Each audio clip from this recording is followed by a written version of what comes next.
Olá! Seja muito bem-vindo a mais um bloco de resolução de exercícios de direito administrativo. Bem, o tema que vamos abordar nesse bloco é basicamente poderes da administração pública. Vamos tratar diversos detalhes super relevantes para a sua aprovação, então fica atento, pega o seu caderno aí ou o seu laptop e faça suas anotações para você não perder nenhum detalhe relevante, tá joia? Então vamos para a nossa primeira questão. Foi uma questão que caiu na Bahia para delegado de polícia em 2018 e ela fala o seguinte: no âmbito da execução penal, a atribuição de apurar a conduta faltosa do detento cometida dentro do estabelecimento prisional durante o cumprimento da pena, assim como realizar a subsunção do fato à norma, verificando-se a conduta corresponde a uma falta leve, média ou grave, e aplicar eventual sanção é do diretor do estabelecimento prisional e decorre do poder. Então eles querem saber qual o poder que está por trás dessa possibilidade de o diretor do estabelecimento prisional apurar e aplicar essa falta. Aí primeiro, já te falei que eu vou falar sobre poderes da administração pública, primeiro eu tenho que te contar que, inclusive, apesar de a gente chamar só de poder, para Celso Antônio Bandeira de Mello, os poderes da administração pública, na verdade, são poderes, ok? Vou até começar a abrir nossa página em branco aqui. Para Celso Antônio, vou colocar como é que é? Só as primeiras letrinhas, né? Celso Antônio Bandeira de Mello, na verdade, se trata de dever-poder. Por quê? Porque a administração pública ela não vai ter a possibilidade, por exemplo, de deixar de atuar quando for uma situação de aplicação daquele poder, entendeu? Ele é, inclusive, irrenunciável, por isso já vou colocar aqui também outra característica dos poderes da administração pública, são irrenunciáveis. E claro que só podem ser exercidos dentro dos limites definidos em lei, previstos em lei.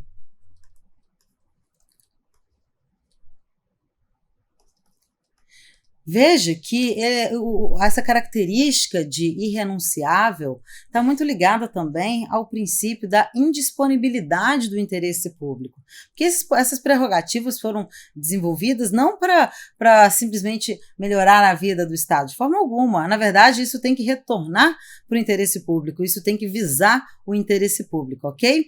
E quando a administração pública age fora desses limites previstos em lei, ok? A gente fala que ocorre o quê? O abuso de poder, ok?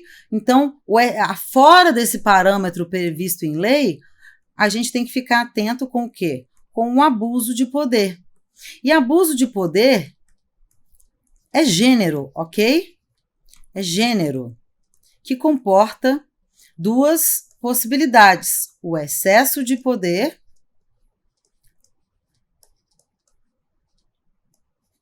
e o desvio de poder, ou desvio de finalidade, que também é chamado.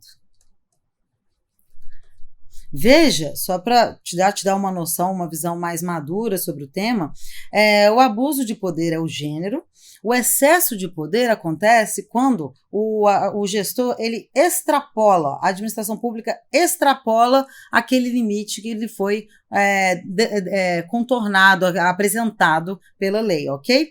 Já o desvio de poder é quando ele age com finalidade diversa do que a traçada pelo interesse público ou para determinado ato administrativo, tá joia? A gente vai acabar falando mais sobre isso em outro momento, mas só para já te adiantar, para você já começar a fazer mais conexões mentais, o excesso de poder está ligado ao elemento competência dos atos administrativos. Por quê? Porque o gestor vai estar agindo além da competência que lhe foi delimitada, percebe?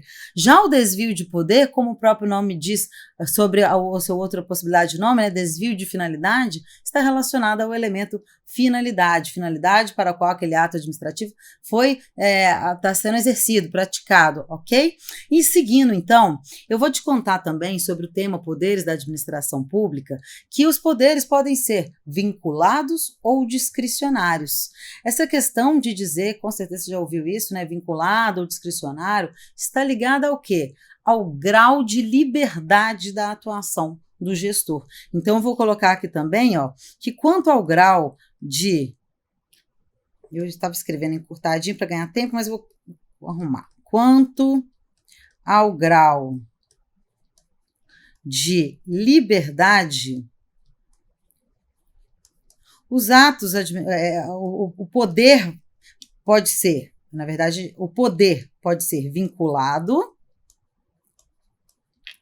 ou discricionário.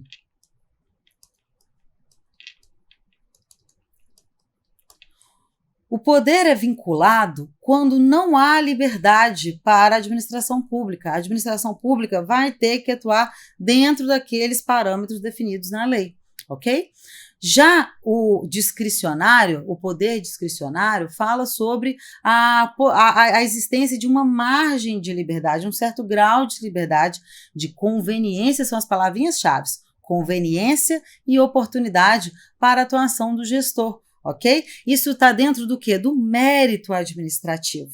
Então, na verdade, essa classificação de poder, chamando vinculado ou discricionário, está muito ligada com a relação ao exercício de determinado ato administrativo, se ele vai ser vinculado ou discricionário, tá joia? Ficou claro? Então, discricionário, vou colocar aqui também no quadro as palavrinhas-chave,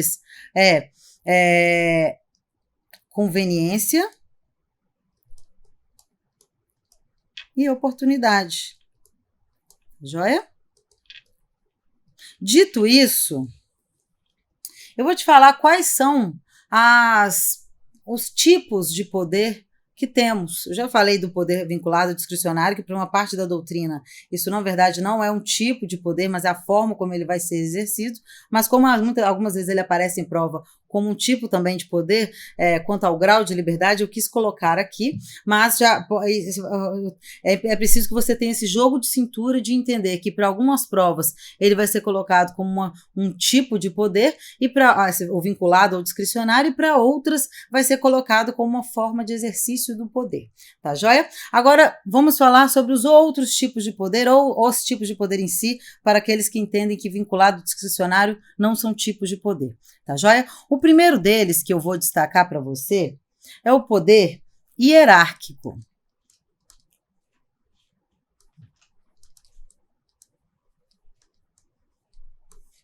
Veja que o poder hierárquico está relacionado à questão de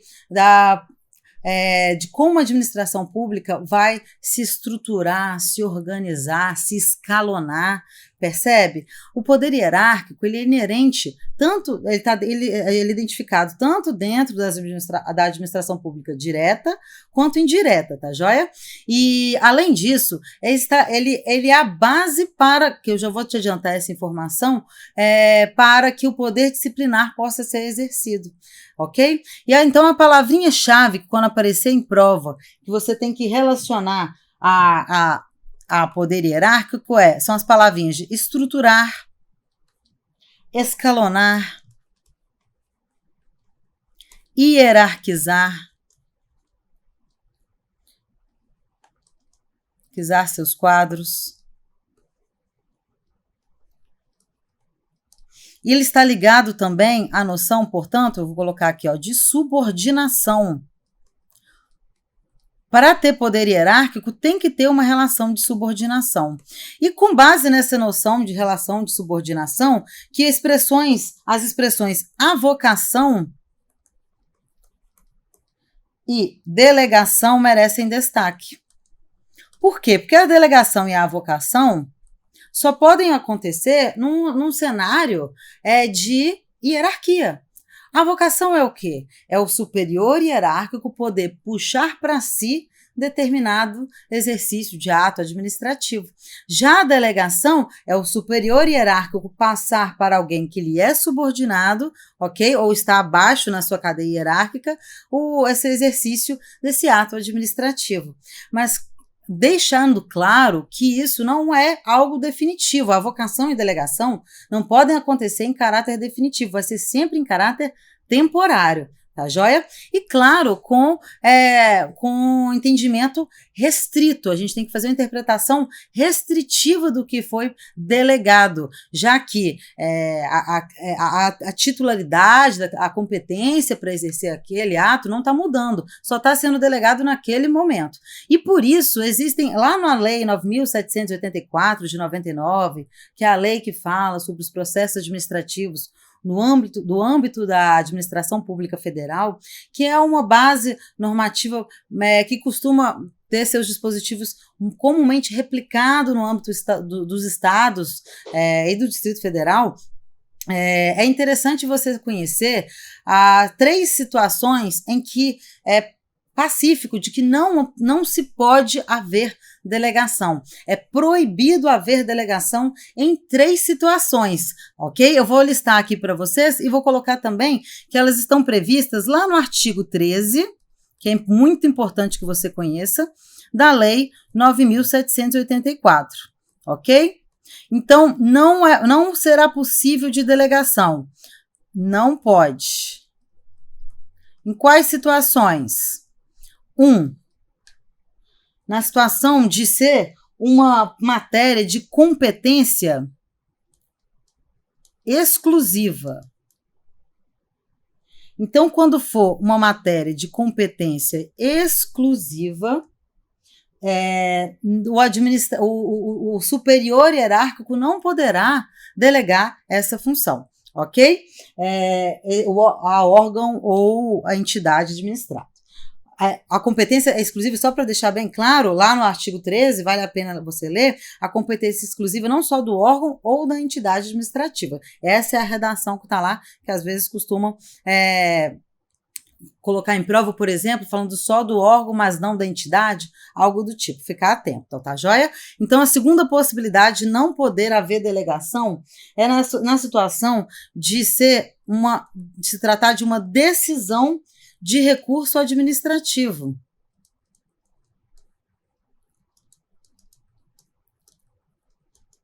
E a terceira é no cenário de edição de ato normativo.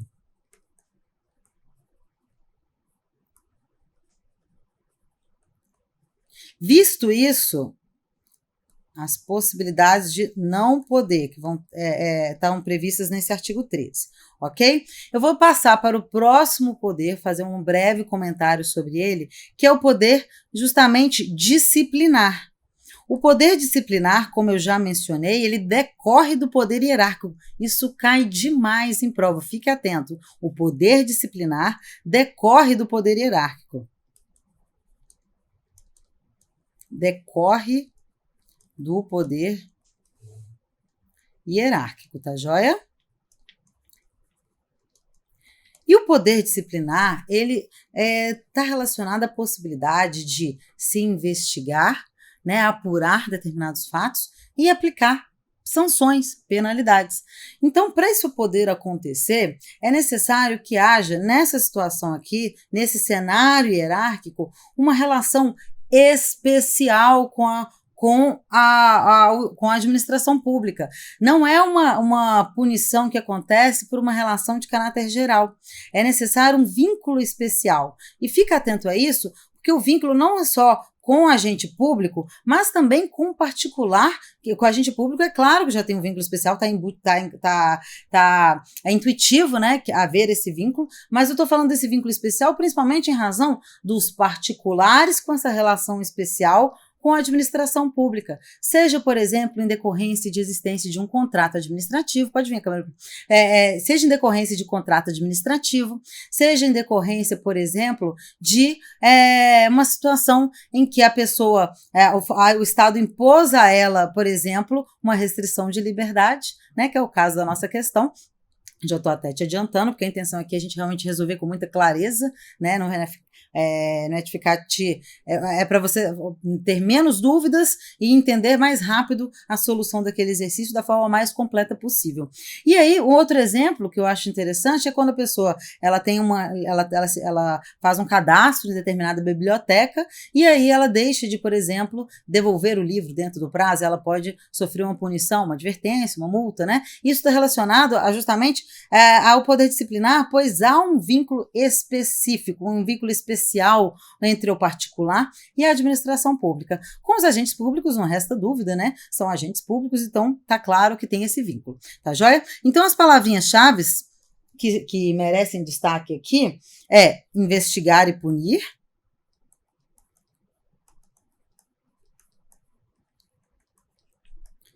é necessário, portanto, um PAD, um procedimento, um processo administrativo disciplinar, né?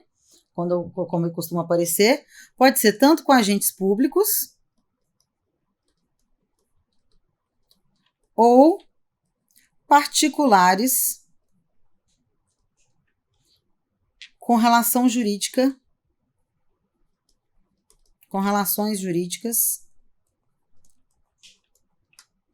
especiais. Bacana? Muito importante isso aqui. Você vai ver por quê. O próximo poder, que eu vou até abrir mais um quadrinho branco aqui pra gente, o próximo poder que vamos tratar é o poder normativo ou regulamentar.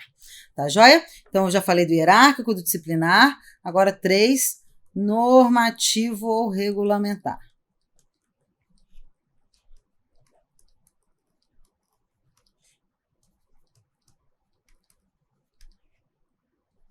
Esse poder está ligado à possibilidade de administração pública editar atos atos normativos de caráter geral, ok? Para justamente detalhar, por exemplo, o que está previsto em lei. Tá, joia? Na verdade, a gente pode falar que temos atos normativos primários ou secundários. Os primários são aqueles decorrentes, vou até colocar aqui também para você entender. Pode ser do tipo primário, que são aqueles decorrentes de delegação legislativa,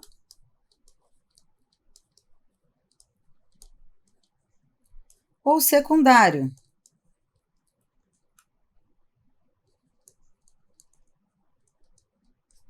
que é aquele que detalha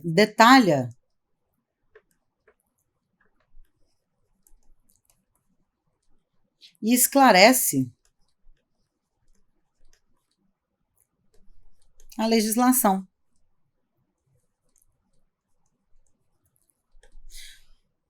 O poder normativo ou regulamentar está muito ligado à noção ao princípio da separação dos poderes. Por quê? Porque a ideia daquele check and balances que a gente estuda lá em direito constitucional, tá lembrando? É justamente em razão de a lei delimitou o contorno, né, em regra, no caso, por exemplo, aqui do secundário, e aí, dentro daquilo, o Poder Executivo vai exercer a sua função administrativa, percebe? Com relação ao poder ao ato normativo primário, um exemplo é a medida provisória, né, ou as leis delegadas, que tem lá a possibilidade prevista na Constituição, e elas inovam no ordenamento jurídico, certo? Já o secundário, a noção básica é de que ele, a princípio, não vai inovar no ordenamento jurídico no sentido de criar novas normas, mas sim detalhar, complementar o que a lei trouxe de contorno, percebe? Claro que, por exemplo, a gente vai ter alguma discussão aqui sobre aquilo que a gente falou no primeiro bloco acerca da atuação, por exemplo, das agências reguladoras, que acabam inovando ao ter o poder normativo técnico. Mas, para não te confundir, enxerguem isso como realmente um exercício do poder regulamentar, ok? Mas isso é uma exceção trazida da agência reguladora pela própria Constituição. A própria Constituição, lá no artigo 174, possibilita a atuação da agência reguladora. Em regra, quem vai atuar através desse poder normativo secundário vai ser o chefe do poder. Quem vai exercer o poder normativo, na verdade, vai ser o chefe do poder executivo, ok? Através do decreto. Então, o decreto é o meio através do qual o chefe do poder executivo vai exercer o seu poder normativo, o seu poder de regulamentar, tá joia? Então, quando se fala em regulamentar, em regulamento, ele é o ato normativo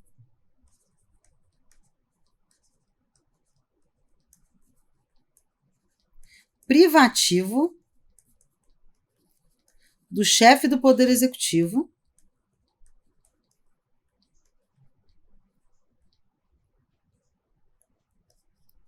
e que vai ser exercido. A forma é justamente o decreto. E aí, para o meu compromisso aqui de te trazer informações mais esclarecedoras, apesar do curto espaço de tempo que a gente tem, né? Eu tenho que te contar que esse regulamento, ele tem duas classificações que caem também, assim, com muita frequência nas provas. São as classificações de regulamento autônomo,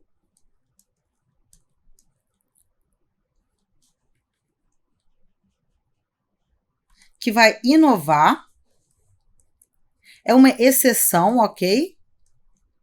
E a possibilidade está lá no artigo 84, inciso 6, alíneas A e B da Constituição Federal. Vou até abrir aqui rapidinho para vocês. Esse regulamento autônomo a possibilidade de regulamento autônomo cai demais nas provas. Opa, estou aqui no slide errado.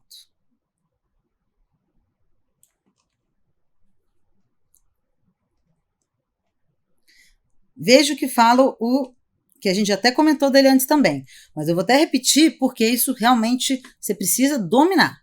Artigo 84. Compete privativamente ao presidente da República. Inciso 6. Dispor mediante decreto sobre: letra A. A linha A. Organização e funcionamento da administração federal quando não implicar aumento de despesa, nem criação ou extinção de órgãos públicos. E letra B. Extinção de funções ou cargos públicos quando vagos. Ok? E já o decreto que vai ser chamado de decreto, vou voltar aqui também para colocar aqui, ó. Ou 1, né? E 2. Vou colocar A, para não confundir. E aqui B. Executivo é aquele que simplesmente vai complementar a lei, que é a regra, tá? Dessa vez eu acabei invertendo, colocando a exceção primeiro, mas a regra é complementar a lei, detalhar. Isso está previsto onde? Lá no artigo 84, inciso 4, vou até abrir lá para confirmar, da Constituição Federal. Até confirmar aqui se é o 4 mesmo. É isso mesmo, olha aqui, ó. Inciso 4, sancionar, promulgar e fazer publicar as leis, bem como expedir decretos e regulamentos para sua fiel execução. Então, esse aqui é o regulamento do tipo executivo, ok? O decreto chamado executivo. E o de cima, da letra A, é o decreto autônomo. Essas expressões caem demais, ok? Então, te dei já esse panorama bacana sobre o poder normativo ou regulamentar. E agora eu vou também te contar um pouquinho sobre o poder de polícia. Vou até passar um traço aqui. Poder de polícia.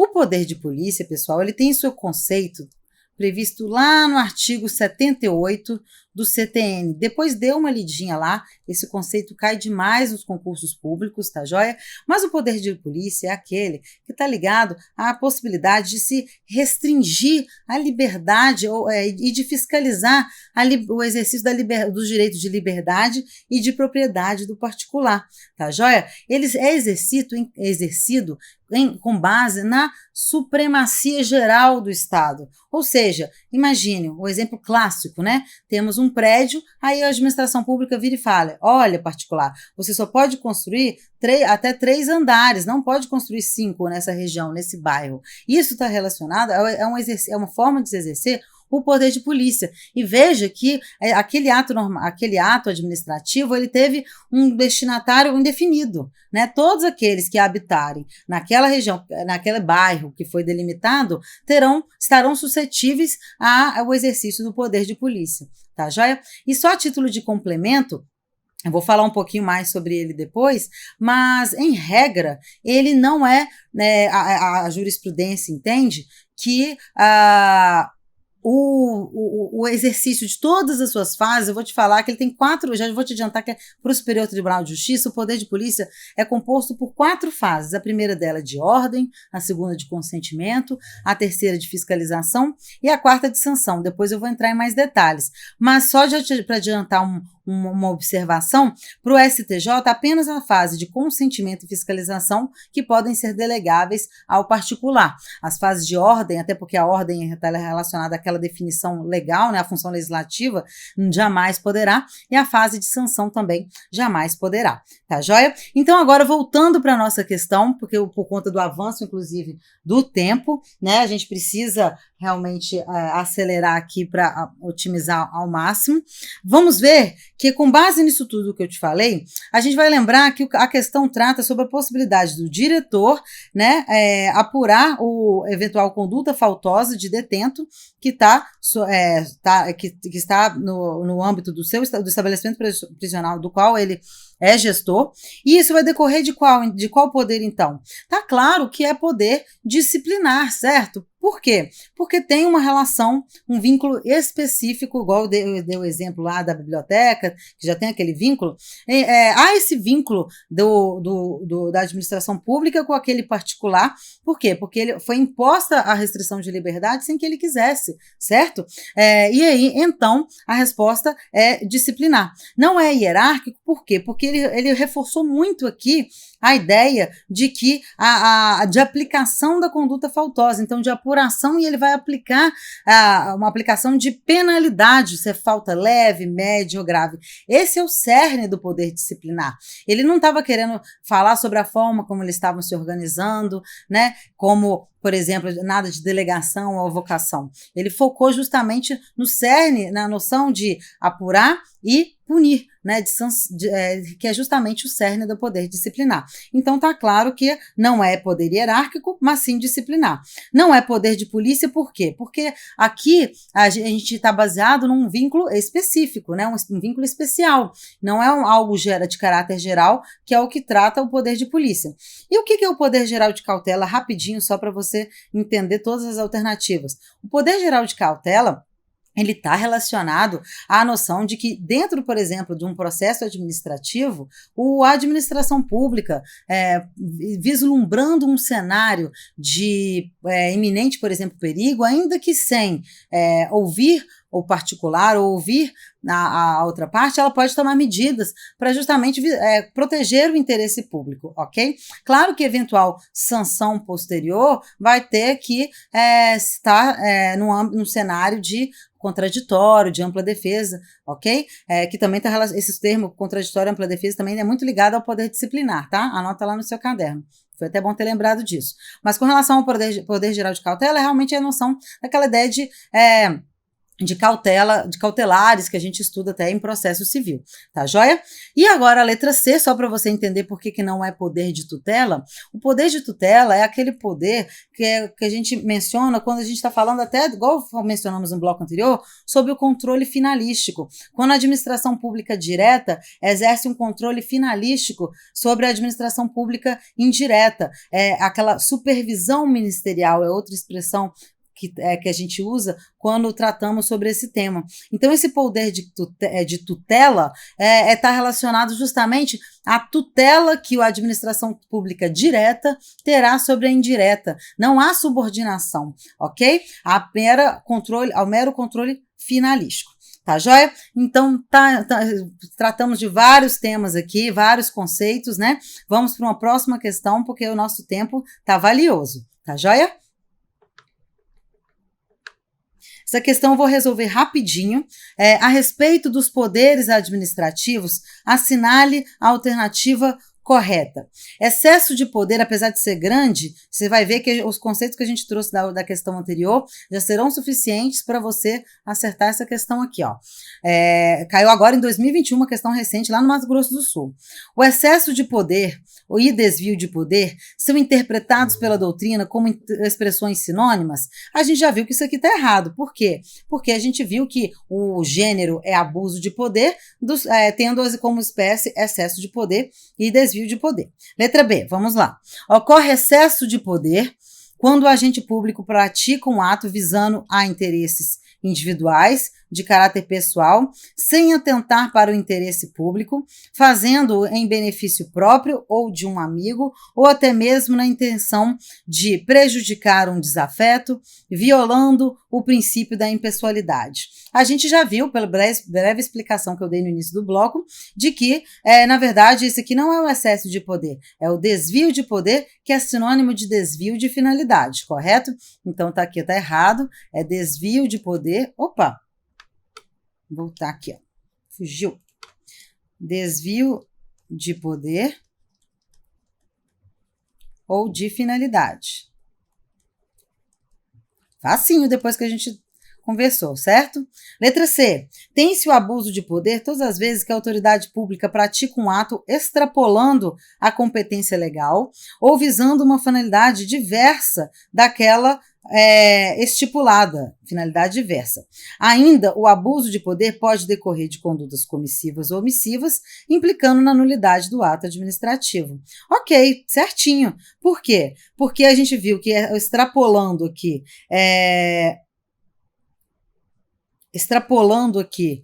a questão do excesso, né, de poder.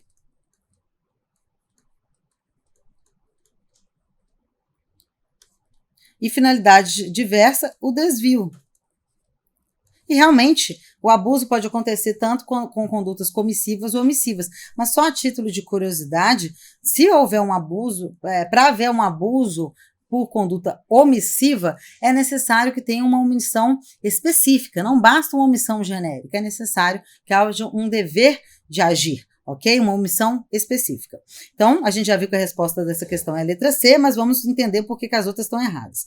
Ocorre excesso de poder quando a autoridade pública pratica um ato respeitando a busca pelo interesse público, mas não respeitando a finalidade. A gente já viu que é justamente o contrário, né? A finalidade é quando fala de desvio de finalidade. O excesso de poder é quando tem vai além, né, para determinado ato. Por exemplo, exoneração é a perda do cargo de um servidor público sem finalidade punitiva, enquanto a demissão tem essa finalidade. Não é lícito ao administrador exonerar um servidor subordinado que cometeu infração porque foi desrespeitada a finalidade legal para a prática do ato. Eles inverteram o conceito de excesso e de desvio de poder, certo? Letra E. Ocorre desvio de poder quando o agente do Estado atua fora dos limites da sua competência. Portanto, é vício de competência tornar nulo o ato administrativo praticado. Até que o desvio de poder, na verdade, é vício de finalidade. Elemento finalidade, não é elemento competência. Tá, joia? Além disso, é fora dos limites, é uma situação de excesso. Então, na verdade, a questão estava falando sobre o excesso de poder e não desvio de poder. Então, resposta da nossa questão, letra C, conforme a gente já havia corrigido. Eu vou encerrar esse bloco por aqui, tá? O tempo passou tão rápido, né? Mas fique firme nos estudos. No próximo bloco a gente vai trazer outros conceitos super relevantes para a sua aprovação. Vamos seguir para mais um exercício de direito administrativo. No último bloco a gente terminou falando sobre poderes, né, da administração pública. E eu vou trazer nesse início de bloco só mais uma questãozinha tratando sobre poderes para comentar com vocês um julgado muito importante que o Supremo Tribunal Federal proferiu, que em sede inclusive de repercussão geral, que merece a nossa atenção, tá ok? Então vamos lá. No que tange aos poderes e deveres da administração pública e dos administradores públicos, assinale a alternativa correta. Bom, letra A. O dever-poder, veja que a questão trouxe justamente a noção que a gente comentou antes, né? Do Celso Antônio Bandeira de Mello, de que entende que os poderes têm que ser chamados de o dever-poder, só a título de curiosidade. Então vamos lá, o dever-poder de polícia pode ser integralmente delegado a pessoas jurídicas de direito privado. Pessoal, eu trouxe essa questão justamente por conta, principalmente, dessa alternativa A. Por quê? Porque essa é a regra de não poder, ok? Na verdade, essa tá errada a questão, porque em regra é não poder. Ficou claro? Em regra, para a doutrina majoritária, até esse julgado, o que sempre foi dito, colocado nas questões, é de que o dever-poder de polícia não pode ser integralmente delegado a pessoas jurídicas de direito privado. Essa é a regra, tá joia? Para pessoas jurídicas de direito público, tranquilo. Então, para autarquias, né, fundações de direito público, a gente pode pensar, sim, em um cenário de delegação do dever-poder de polícia em suas integralmente, ok? Agora, recentemente, em 2020, na verdade, já não está tão recente, foi em outubro de 2020, o Supremo Tribunal Federal julgou uma situação de uma sociedade de economia mista, que é a BH Trans, inclusive de onde eu falo, né? Estou em Belo Horizonte. A BH Trans é uma sociedade de economia mista que está aqui em Belo Horizonte, ok? E ela, enquanto sociedade de economia mista que ela tem capital majoritariamente público, mas ela tem capital privado. Contudo, a BH Trans, ela exerce apenas, exclusivamente, serviço público. Ok? Inclusive ela multa na rua, tá? E é um exercício de serviço público em caráter não concorrencial.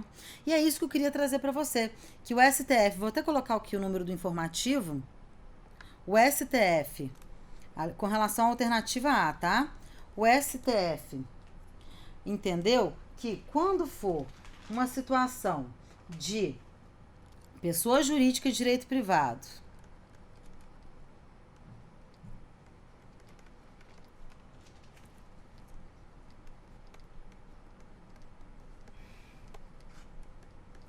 com atuação não concorrencial,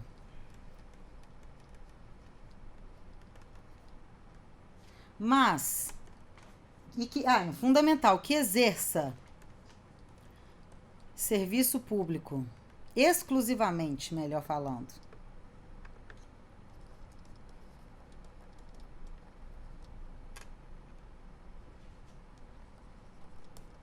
serviço público,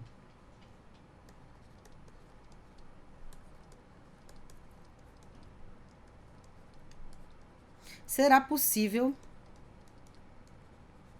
a delegação do poder de polícia.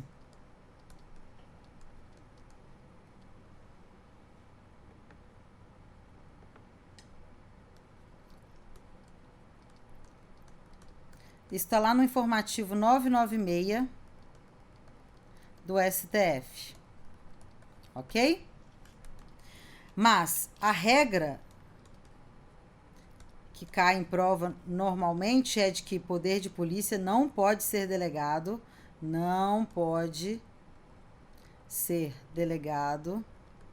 quando falar, sem mencionar as fases, ok? Para pessoa jurídica de direito privado. E eu falei rapidinho para vocês antes sobre o poder de polícia e eu comentei sobre as fases, né? A primeira fase é a fase da ordem. Vou colocar aqui, ó, fase, isso é segundo o STJ, tá? A primeira fase é a ordem. Todo ato administrativo tem, tá? Que é justamente que vai definir o que se vai restringir de liberdade ou de propriedade. A segunda é o consentimento. Nem todo tem, ok? Nem todo ato tem. A terceira é a fiscalização.